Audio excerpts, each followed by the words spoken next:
Good evening. My name is Stefano Zemagni from the University of Bologna in Italy. I would like to congratulate the Kerala State Planning Board for organizing an international conference on a topic particularly relevant in the present historical epoch. Development and democracy are key words for the times we live in. Let me remark the following. Human development, as we know, possesses three different dimensions. The growth dimension, as it is commonly indicated by GDP, which is the most famous, most common indicator of growth of a country, of a community. Second dimension is the social one, referring to the network of interpersonal relations among people living in a particular nation or country or community. The social dimension is strictly linked to the notion of social capital as elaborated by American sociologist Robert Putnam. But social capital, we have to be very careful, includes two different specifications. What Putnam called bridging social capital and on the opposite, the exclusive capital. So what we need is to increase the bridging types of social capital, which deals with the trust relations among people. And as we know, trust is a fundamental prerequisite for the functioning of any economic system. Finally, the third dimension of the notion of human development is the spiritual one, including cultural identities, traditions, religious beliefs, etc. Now, the point is that a model of development is authentically humane when it is capable of keeping the three dimensions I talked about in full harmony. Let me remind that this idea is an ancient one. It goes back to the work of the famous Indian philosopher Kautilya, who was a contemporary, more or less, of Aristotle. Aristotle in Greece, Athens, Kautilya in India.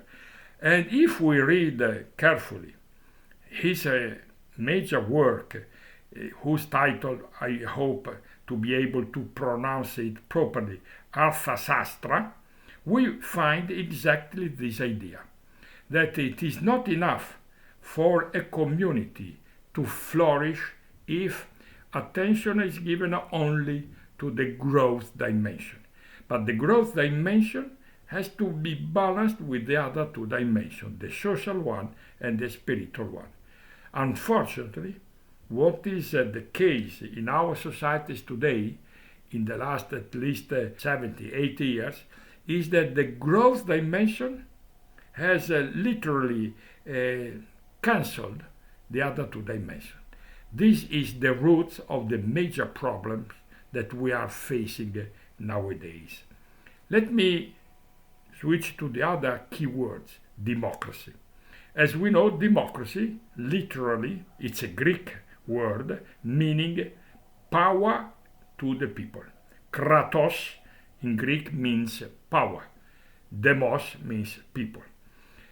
But Aristotle, who was the first to write an important book whose title is The Politics, clarified right from the beginning, 2000s and almost 200 years ago, that democracy is the government of people, with people, for people. We needed the three specifications being present if we want to be serious when we use the word democracy. What is the case today? Why democracy is in crisis? Because it's only democracy, government of people. not with the people, even less for all the people, because the democratic mechanism tends to generate over time inequalities of different types, not only economic inequalities, but also gender inequalities, cultural inequalities, etc., etc. So that is why we need to pay attention if we really want to maintain the democratic rule, which is a value in itself. We need to adjust the model of democracy.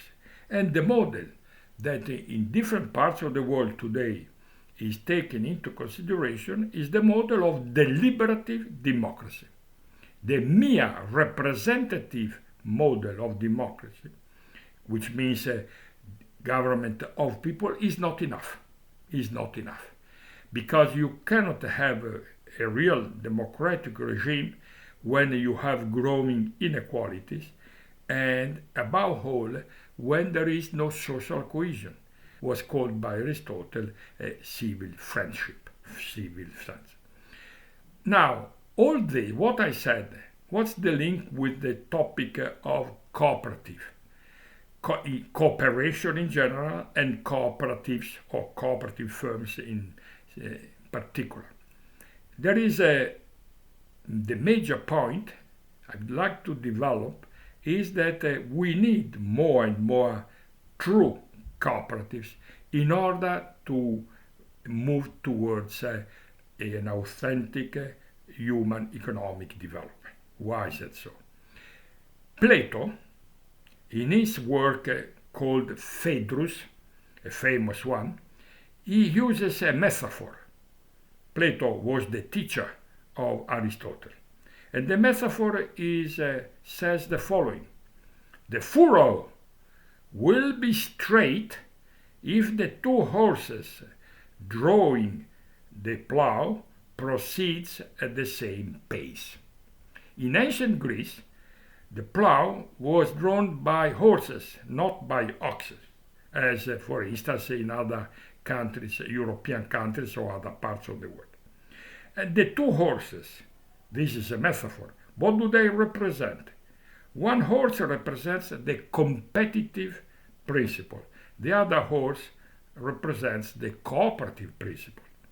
So if we want the furrow will be straight, we need the two principles, the two horses, should proceed at the same pace.